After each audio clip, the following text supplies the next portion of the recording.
नमस्कार दोस्तों, Rudraraj astro channel से मैं ज्योतिषाचार्य शैलेश जोशी आप सबका हार्दिक स्वागत करता हूं।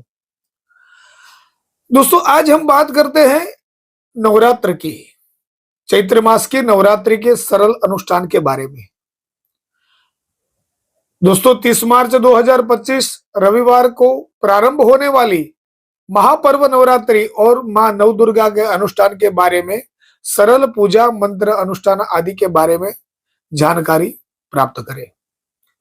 हमने चैत्र मास के नवरात्रि के 9 दिन के मां दुर्गा के 9 स्वरूपों की अलग अलग पूजा सरल और सात्विक पद्धति से बताने का प्रयास किया है। आइए सबसे पहले पूजा और अनुष्ठान के कुछ नियम समझने होंगे। दोस्तों, नवरात्रि पूजा अनुष्ठान पूर्ण शुद्धता और यम नियम के पालन के साथ पूर्ण श्रद्धा भाव और भक्ति से करना चाहिए। ब्रह्मचर्य का पालन करना चाहिए और अभक्ष पदार्थों के सेवन से बचना है। भूमि शयन करना आदि नियम का भी पालन आवश्यक होता है। यह अनुष्ठान छोटे बड़े बुजुर्ग स्त्री पुरुष सभी नवरात्रि का अनुष्ठान अवश्य कर सकते हैं। नियम पालन से किया हुआ माता रानी का अनुष्ठान अवश्य शुभ फल देता है और माता रानी की कृपा प्राप्त होती है।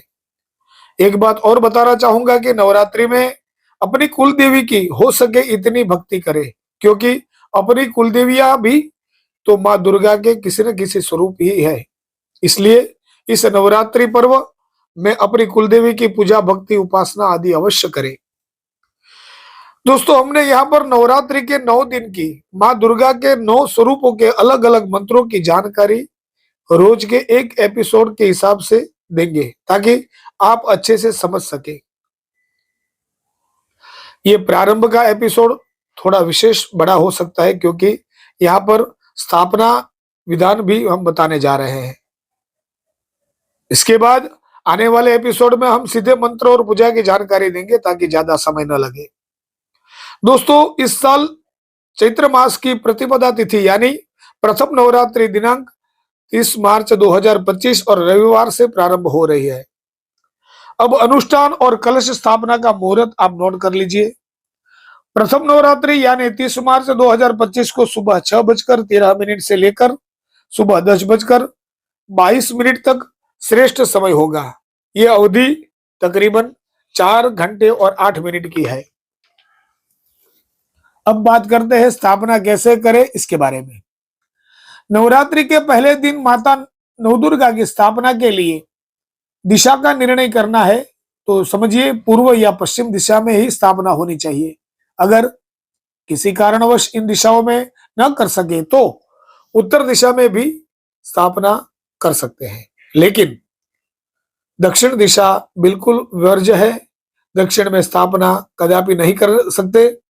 स्थापना के लिए लकड़ी की चौकी और लाल वस्त्र स्थापन के लिए शुभ होता है।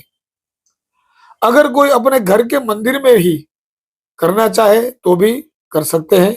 अनुष्ठान में कलश स्थापन अवश्य करें और अखंड ज्योति यानी दिया 9 दिन तक रख सके तो श्रेष्ठ है। स्थापना विधान में श्री गणेश जी का स्थापन प्रथम देना है। माता रानी की प्रतिमा यानी कि मूर्ति स्थापित कर सकते हैं या तो फिर माता रानी का चित्र यानी कि छवि भी स्थापित कर सकते हैं।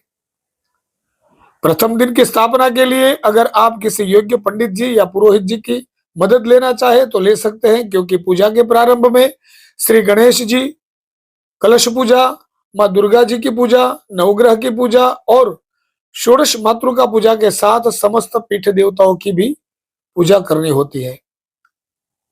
और नवरात्रि के अंत में पूर्णाहुति पर पंडित जी या पुरोहित जी से उत्तर पूजन और हवन आदि अच्छे से संपन्न कर सके।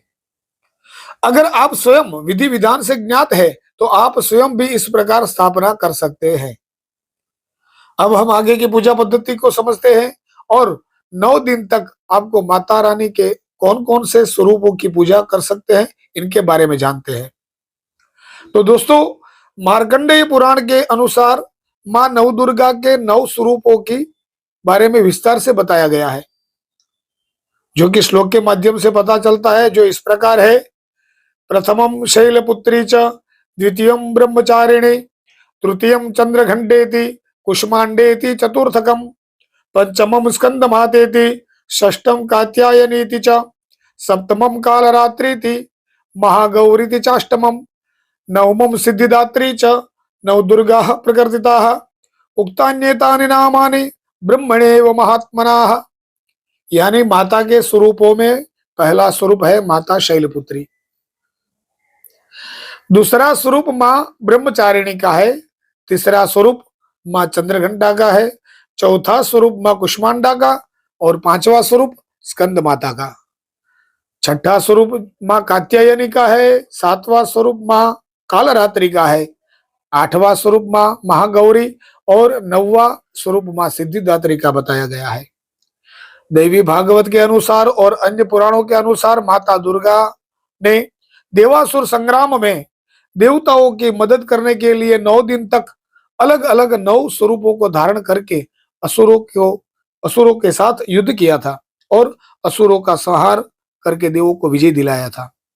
वही 9 दिन को हम नवरात्रि के रूप में, महापर्व नवरात्रि के रूप में अपनी और सृष्टि की मंगल कामना और कल्याण के लिए माता नवदुर्गा की उपासना साधना का नियम हमने पालन करना होता है।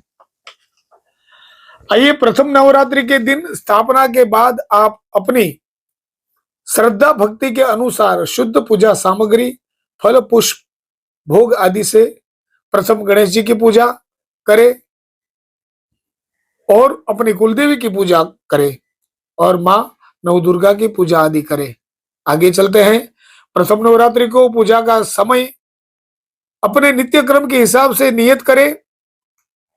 हो सके तो वैसे तो साल की चारों नवरात्रि और शिवरात्रि, महारात्रि आदि पर्वों में रात्रि का विशेष महत्व बताया गया है। आप अपने अनुकूल समय का चयन करें। पूजा के प्रारंभ में श्री गणेश जी की पूजा करें और ओम गम गणपतये नमः की माला करें। प्रथम नवरात्रि में माता शैलपुत्री का ध्यान करना है, आराधन करना है। शास्त्रों के अनुसार माता का स्वरूप कुछ इस तरह बताया है कि मां शैलपुत्री वृषभ पर सवार है, एक हाथ में त्रिशूल है, दूसरे हाथ में कमल का पुष्प सुशोभित है, ऐसा स्वरूप बताया गया है।